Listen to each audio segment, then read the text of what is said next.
Welcome to Satsang.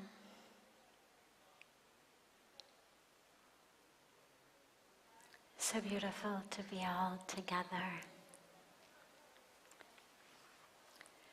Beginning as we always do with one of the questions that come in advance from our online family joining from all over the world.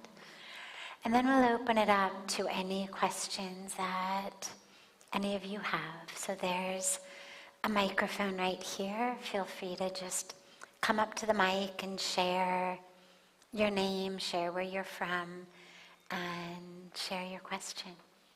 But we'll start with one of these. What is the real way of living a happy marriage? This is asked by Urdavi.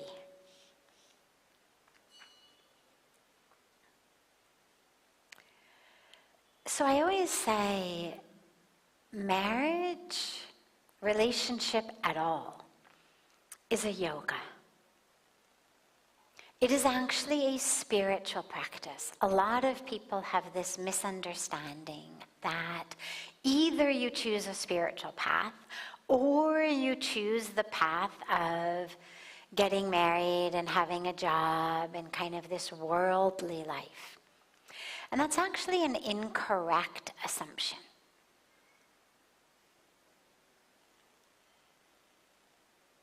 Yes, one path of the spiritual path is a monastic path. Those of us in saffron robes have chosen that path. But there is nothing in any of our scriptures, in any of the teachings, that says that that's a higher path than the path of having a family. They're just different paths. Now, on a momentary digression, there is a tradition in the Indian spiritual tradition of us having 4 stages of life. The first being the brahmacharya ashram stage. It's when you're young, 0 to either 20 or 25, whether you consider that the lifespan is 80 years or 100 years. Traditionally, lifespan was understood to be at least 100 years, and so each of the 4 stages was 25 years. But recently, they've started making it 20 years as the lifespan has gone from being what it theoretically should be, according to the Vedas, according to the yogic tradition, of actually 100 or 120. In any case, whether you consider that each phase is 20 or 25 years, the first one is your student time. It's when you study, you're young. And you are literally brahmacharya, you are literally a seeker of truth, ultimate truth.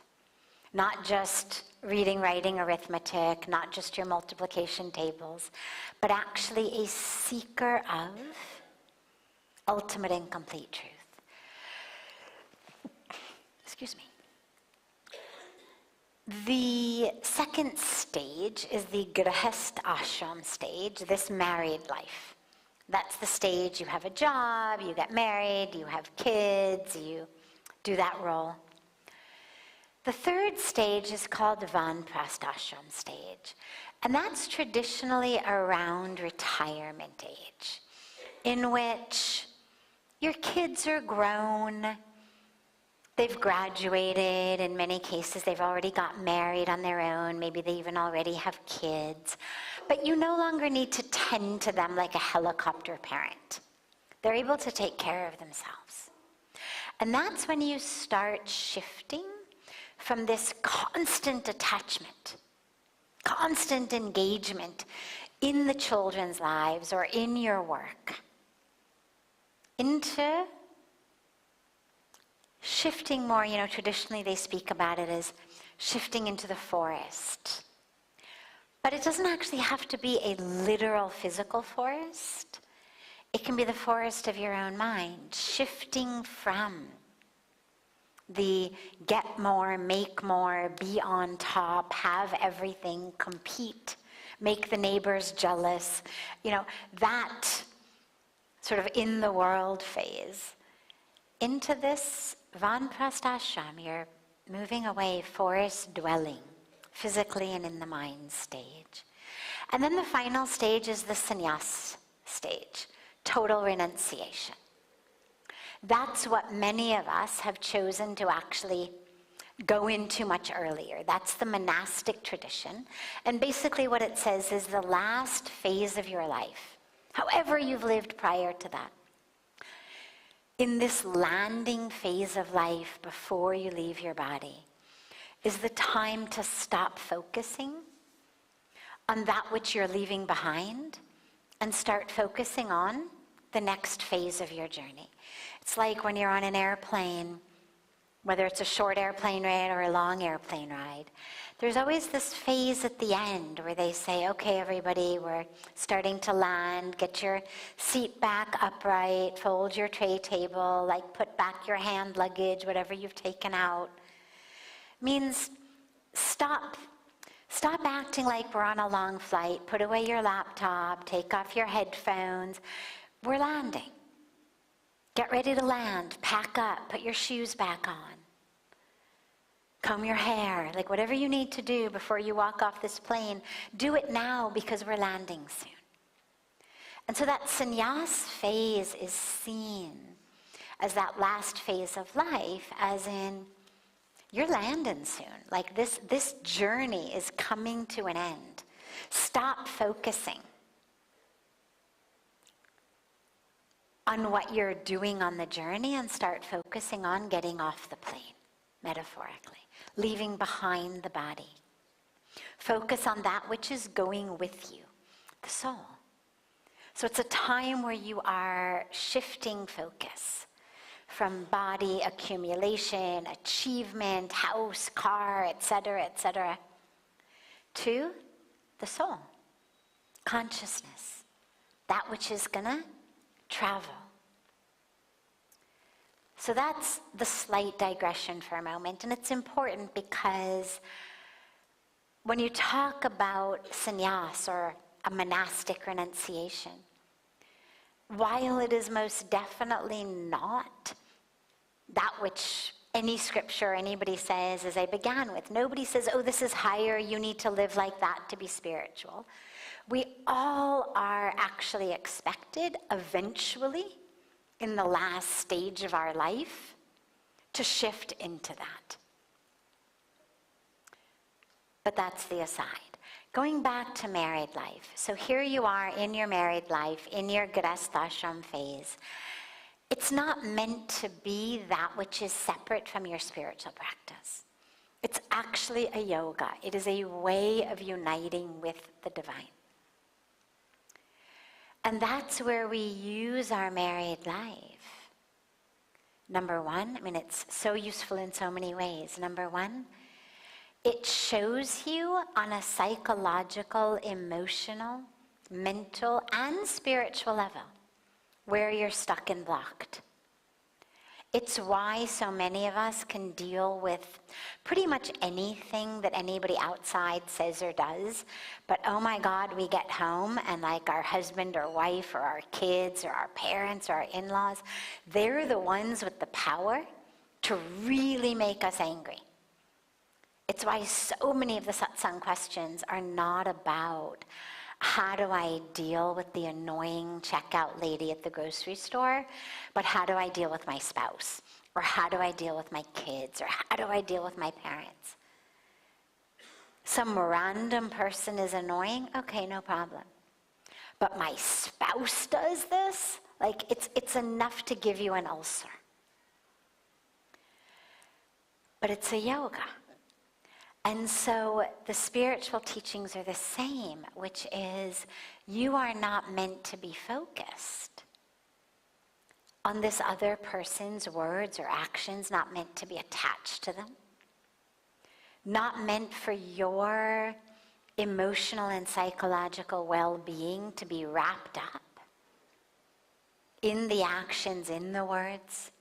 You know, a lot of people get into marriages and kind of think, well, I'll change him. I'll change her. I'll teach them. Don't worry, yeah, they'll change. I mean, I know they're like this now, but don't worry, I'll show them, I'll teach them. And the dilemma is that our spouses are not a project for us. A lot of us see it like that, is a project for us to mold according to the way we want them to be, to get them right, to show them the truth, to teach them the right way to be. And all that does is it creates conflict. So if you see marriage as a yoga, as a way of connecting to the divine through another person, then you realize that all these triggers are there to make you go deeper, are there not for you to change your spouse, but are there for you in the face of anything, to realize that you can choose love, you can choose peace, regardless of what they're doing. Regardless of what they're doing. You always have that power. You know, my dad is a divorce attorney, and he's now 78, so he spent the last basically 50 plus years divorcing people. He's still working. And after seeing divorcing, fighting husbands and wives for more than 50 years, he has a very beautiful teaching, which I share with everyone, about how to have a healthy relationship. And this is not only true in marriage, it's mostly true with marriage, but it's also true with best friends, with any relationship that you care about. And his teaching is, he says, you have two options in life. You can either be married or you can be right. And you get to choose. Do you want to be right or do you want to be married? Now, in places like India, where getting divorced is still a taboo, you could amend it and say, do you want to be right or do you want to be happily married? Because maybe you stay married, but that's your bedroom, this is my bedroom, we don't talk. And that's where we learn that being right is much less important than being in peace. And that it's not about being right, it's about being in peace, and it's about being in love. And so the best way, as Urdavi has asked, of having a happy marriage, best piece of advice: number one, see it as a yoga. And number two, remember that being in love is much more important than being right. And if you can choose love over choosing to be right, the marriage is super happy. One of my favorite stories on this, and I cannot remember who it was. I think it was George Bernard Shaw, but I might be wrong. I think he probably gets a lot of very wise things attributed to him that were not necessarily what he said.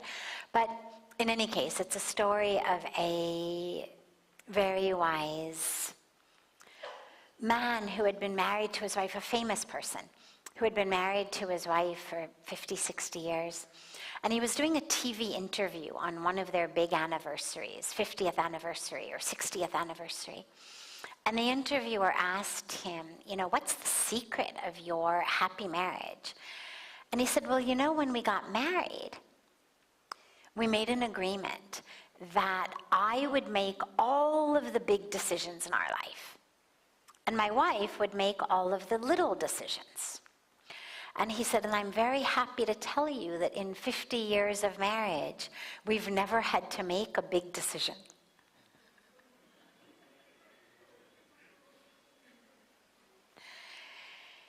So, yeah, it takes a little while sometimes to get it, but yes.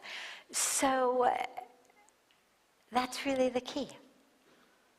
It's the key. So you realize everything is a small decision when compared to the decision to be in love and to be in peace. So that would be my best advice, taken from my dad, who has a lot more experience with being happily married than I do. So he has the experience of being happily married and the experience of getting lots of people divorced. And it goes very well, actually, with Pujya Swamiji's teaching, who, although he's obviously never been married or in relationship of any kind like that, has seen and counseled so many. And he gives a teaching very similar to my dad's, which is that the mantra of a happy marriage is okay, honey. Okay, honey. That if that can be your mantra, the marriage will be happy. So, yes, wonderful question. Other questions? Any question that, yes, anyone here has? Come. भैया mic थोड़ा सा centre में लेके आइएगा. Yeah. That's good. Ma'am, I wanted to ask you something. I just wanted to find myself. What is real me? I mean, we all have desires, lust, anger, attitude, morals that we set. I mean, I have to find myself so that I can be satisfied. I mean, we all know that we are part of God, we all are souls, but this is not a satisfying answer. I wanted to find the real me. How to approach it? I mean, how to know that what am I actually? Great. So the dilemma that you're going to face is the satisfaction that you're looking for in the attainment of what you are lustful for, or what you are greedy for, or all of what you want. That satisfaction, even if you get all of that satisfaction, is not going to take you to the answer to your question of who am I. To know who you are, you have to be prepared to relinquish satisfaction through lust, greed, power, prestige, money, material possessions.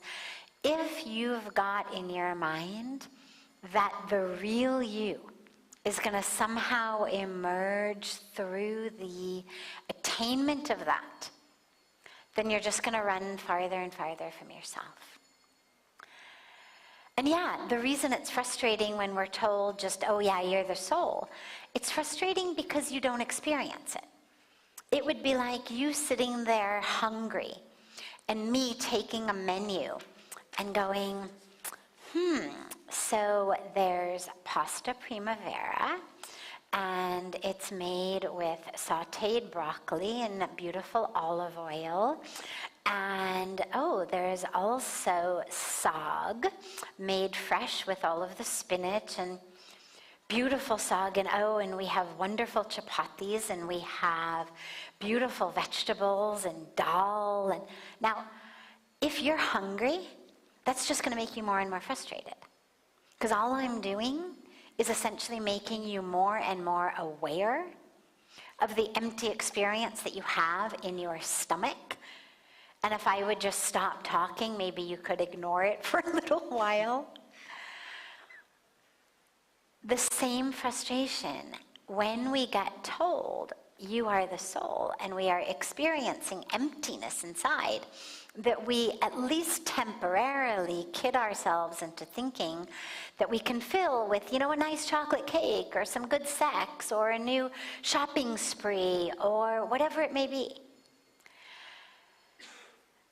The dilemma is that those things don't actually fill it. It is only filled by the awareness that you are soul, but you have to actually have the awareness, not just hear it intellectually. Like I'm reading you a menu. That doesn't help your hunger. You have to eat the food. You eating the sag is actually going to make you feel full and satisfied. Me telling you that sag is available is just going to make you more frustrated. And this is where spiritual practice comes in. This is why simply hearing it is not usually enough. We have to actually practice. It is why, regardless of what tradition you follow, almost every tradition, everyone I know of, but on the off chance there's some other ones, we'll say almost every tradition emphasizes a spiritual practice. Meditation, prayer, seva. Engage with the divine. Engage with your true divine self that is not feeling empty. When you have that experience through meditation, when you have that experience through seva, when through your sadhana your eyes get cleared and you can actually see oneness with this universe, then you experience who you are. Then it's not about somebody saying you are soul, you feel it. And this is why so many meditation practices are focused around teachings like neti neti, not this, not that. I am not my clothes, I am not my skin, I am not the bones or the blood. And you go layer by layer. There's practices of going within and saying, who am I? Who am I? Who am I? Koham, koham. Or you can just begin right away with the answer. Soham, soham, I am that. But you've got to experience it, like you've got to chew and swallow that food to feel full. Me reading a menu to you, or even you reading the menu, without actually eating the food, just makes matters worse. And this is what you're experiencing, is you're experiencing being told you are soul, but you're not having the actual experience of that. Start practicing. Mom, actually this is very scary. I have a dog, his name is Coco. I have read Bhagavad Gita and I know that I am a soul. And but what is his mistake? I mean, I know that he's an illusion for me, right? I mean, What makes you think your dog's, wait, what makes you think your dog's committed a mistake? No. Actually, I wanted to ask you that. Suppose if a person gained knowledge that he's a soul, and I mean, in a real world, he's not. I mean, I cannot. I'm not good in English, so that I cannot convey you my exact feelings. But I wanted to ask you that. Suppose my dog, I have a dog whose name is Coco, and I have read Bhagavad Gita. I know that I'm a soul. Everyone is illusion. Yes. Right. But he loves me very much. Right. Wonderful. So I feel guilty that if I'm a soul and I wanted to leave this world, this material world, I wanted to be a sadhu. So, but what is his mistake in that? I mean, he's a dog. He didn't read Bhagavad Gita. He didn't know that he's a soul. But he loves me a lot. Okay. So, I hope you get me. Yeah, there's a lot of pieces here. Yeah. But they're great pieces, This is actually very terrifying me. I mean, I have to leave my house, I have to leave everything. But that dog okay. is not allowing me. Yeah. So, the problem is not the dog. First of all, interestingly, you look at this, the dog loves you very much. That love, it's actually very beautiful. Animals, in many cases, actually, even though we say that human beings are the pinnacle, the highest of spiritual evolution, it's much more that we have the potential to be at the highest of spiritual evolution. We've been given this tool called consciousness, through which we can see the truth of who we are, and therefore attain liberation, moksha. But many people don't use that tool. And what's kind of ironic about it is that you end up in situations where in many, many cases, animals are actually much more spiritually evolved than human beings. Look at this. Your dog loves you. What does he want back from you? Barely just a little bit of food, Yeah. little bit of water, little bit of love, right? And what about everybody around us? How much more they want? How unable and how much we want from others. How unable we are. You think if we were as easy as the dog, that we could access love. We could access love so freely and so easily that somebody just gives us a little bit of food, a little bit of water, rubs our belly every once in a while, and we are able to love them. Yeah. Right? And your dog loves you even the day you come home and don't rub his belly. But we're like, oh, what's happened to you? Like, you don't pay any attention to me anymore, and we get all bent out of shape. So it's just interesting to realize that, first of all. Second thing is, we have a beautiful teaching from the Mahabharata, from the end, the very end, when the Pandavas are walking through the Himalayas, actually right past Rishikesh, up into the Himalayas, past Badrinath, past Mana, into that area, to ascend to the heavenly realms when they're very end, at the end of the Leela. And of course, Yudhishthira is the last one living, and he has a dog, right? And he refuses to enter heaven without his dog.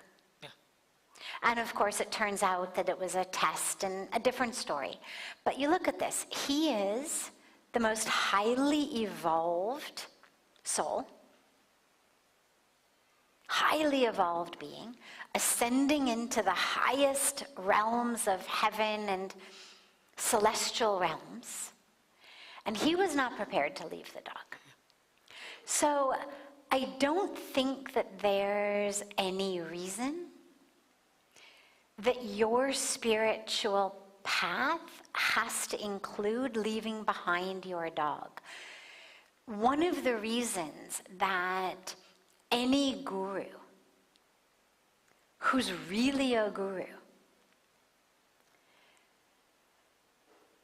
doesn't give sannyas, doesn't give initiation, monastic initiation to everybody who asks is, a lot of people are coming to a path of sannyas looking to run away from things. We get a lot of people who come who are like, I'm fed up, I'm tired, don't want to deal with it anymore, can't handle my in-laws, can't handle this, like, please, mujhe apni sharir mein le lo, give me sannyas.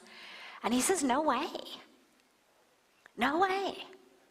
Go back. You've got, a house full of dependents. These people need you.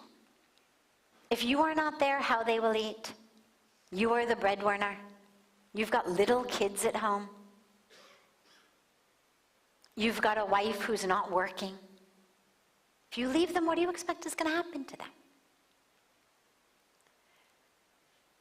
The real gurus will only allow people to take monastic renunciation if either they don't have any dependents, or their children or spouses or parents are in such a situation that they can take care of themselves, that nobody is logistically dependent upon that person.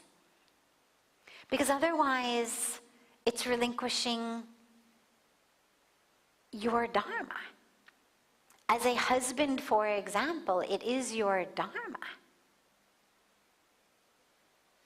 to take care of your wife. As a father, it is your dharma to take care of your children, at least for a certain number of years. And, you don't have to, as I said, you don't want to be a helicopter parent over them when they're 30.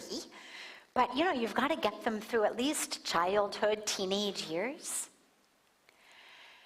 In the same way, if you've got a dog who's dependent on you, another life, a jeev who's dependent on you, abandoning that being, that life, would not be a spiritual choice. So either Find a friend, find a neighbor, find somebody else who's able to love and adopt the dog. Or bring the dog with you. However, we also have stories, and I won't go into all of the details or we won't have time for other questions, but we also have stories from our scriptures, from Puranas, of people who have gotten lured back into Maya from the attachment to, whether it's a new wife, a new husband, whether it's a deer, whether it's, right, we've got all kinds of stories in which someone was very deep on a spiritual path and got kind of tested by the universe, tested by the divine. And through the attachment, they got sucked back into Maya.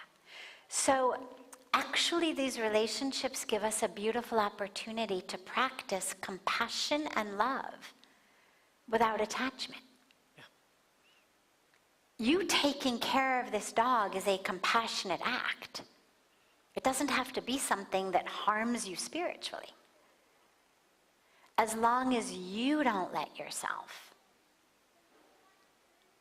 get sucked into the Maya around the story of the dog. And that's the fine line. In the same way that your spiritual practice absolutely may well include, on a personal example. Almost 4 years ago, my mom had a severe brain hemorrhage stroke. We did the very best we could for her in Los Angeles, the very best hospitals for 7 months. None of the doctors were able to do anything, and it looked like she was coming to the very last stages of her life. I had been in America for 7 months at that point, taking care of her. It was killing my dad. And Pujya Swamiji said, bring her to India. We did. By God's grace, she's actually gotten much, much stronger. 4 years later, she's much, much better than she was when she first came. But you think, I'm a sannyasi.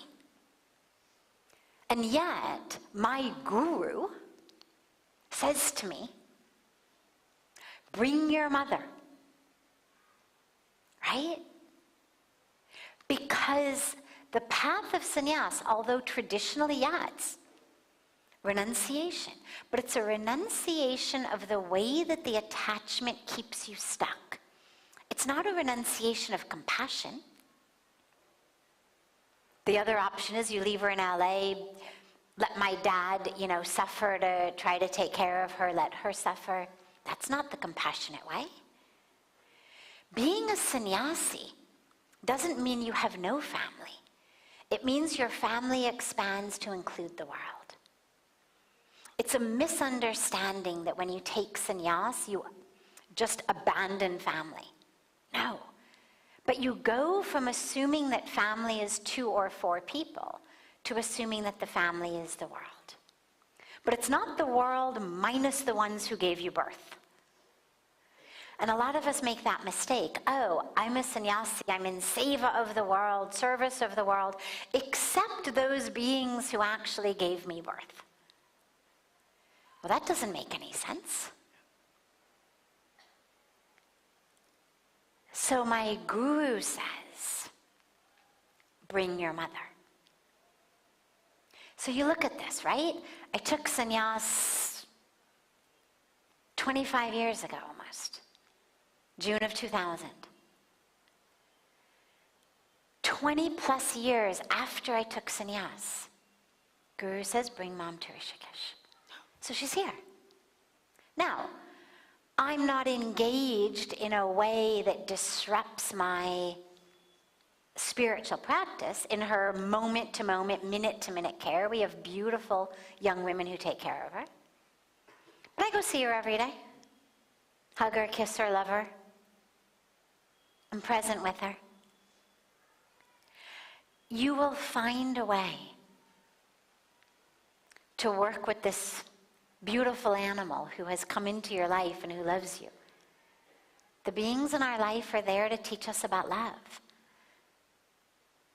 But you just need to work through in such a way that the attachment doesn't bind you. Okay? Yeah. Does that explain your... Sure. Wonderful. Thank you. Good. Yes, of course. Yes. If as you are living it, anyway, is clearing your karmic debts. Meaning that which your past karma, your past action, those seeds that your past action has planted, those have blossomed. Those are bearing fruit in your life whether you want them there or not. They are there. You don't have to say, okay, God, give me my karmic fruit. It's there. It's in the garden of your life. It's all right there. Right in front of you. Everything that you're seeing, experiencing, those are the fruits of your past karma. But the way to clear things in such a way to make sure that you are not stuck with them for longer is to make sure that you're not accumulating new karmic debts. These ones you have, they will burn themselves out. The dilemma comes that we keep accumulating and acquiring more and more.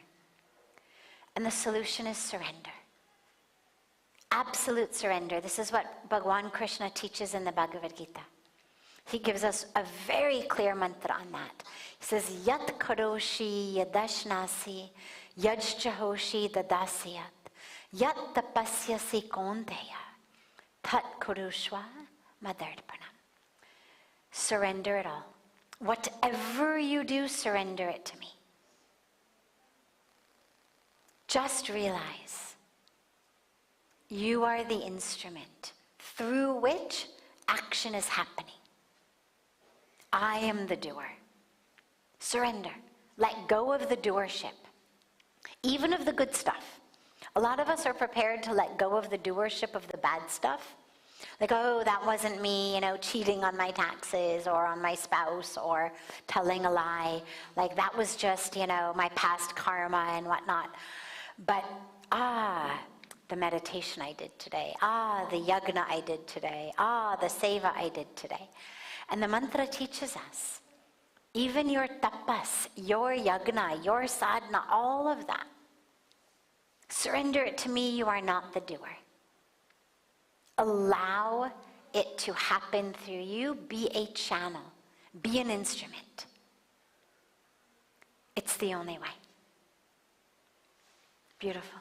Yes.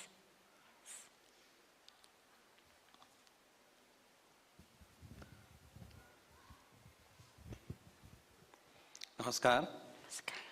My simple question is that there is a saying that we have come in this world empty-handed and we'll leave this world empty-handed.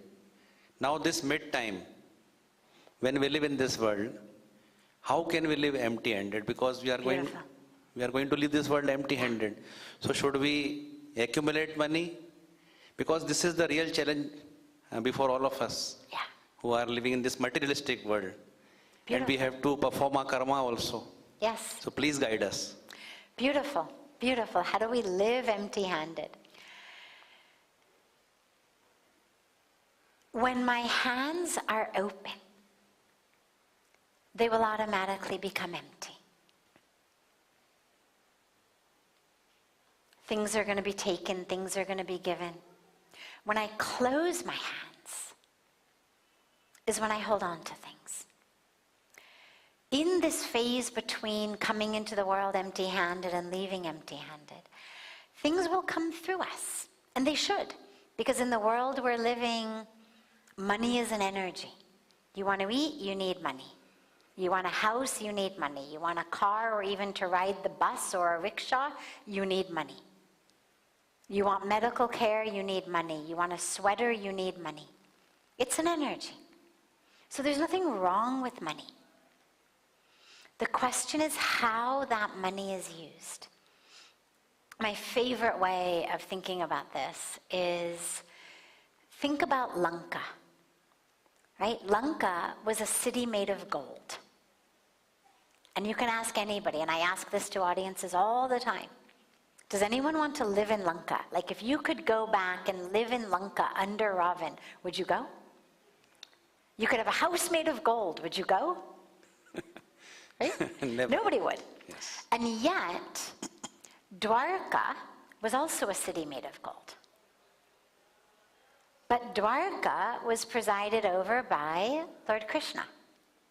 Everybody would like to live in Dwarka. Meaning the gold was not the issue. Lanka was hell, Dwarka was heaven, having nothing to do with the gold. The gold was irrelevant. Let there be gold. If gold comes in your life, no problem. But just make sure that the city of your life is being run by Krishna rather than by Ravan. So that whatever gold there is, that it's being used for the benefit of others. That first of all, you're not attached to it, you're not clinging to it. But also so that you're not focused only on getting it, because then we forget, we lose sight of really what's important. Run after money, but we're never happy. And whatever comes in, recognize you are a trustee. It's just energy flowing through you. Like, I take in oxygen, I exhale carbon dioxide. It's energy. Then the tree takes in the carbon dioxide. It's just an energy flowing through me. Gets picked up by the trees. Similarly, money is just an energy. It flows through you. It comes into you in one way, let it go out in another way. Let it help those. Keep whatever you need. Bare minimum, live simply. But, no need to starve, no need to cram 20 people into one room. Live comfortably. Yes, yes. But realize and remember over and over again that A, nothing is mine. B, this is not what brings me happiness. My happiness is something deeper. And C, if it's been given to you, everything that is given to us is given for us to share it. Whatever abilities, skills, resources, opportunities we have are given to us to share. And if it's money, share the money. So I would like to quote one of your favorite lines. I read it through website, that we should not see what is there for me, what can be done through me. Yes, yes. It is the mantra for life. This is Pujya Swami.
Beautiful morning fire.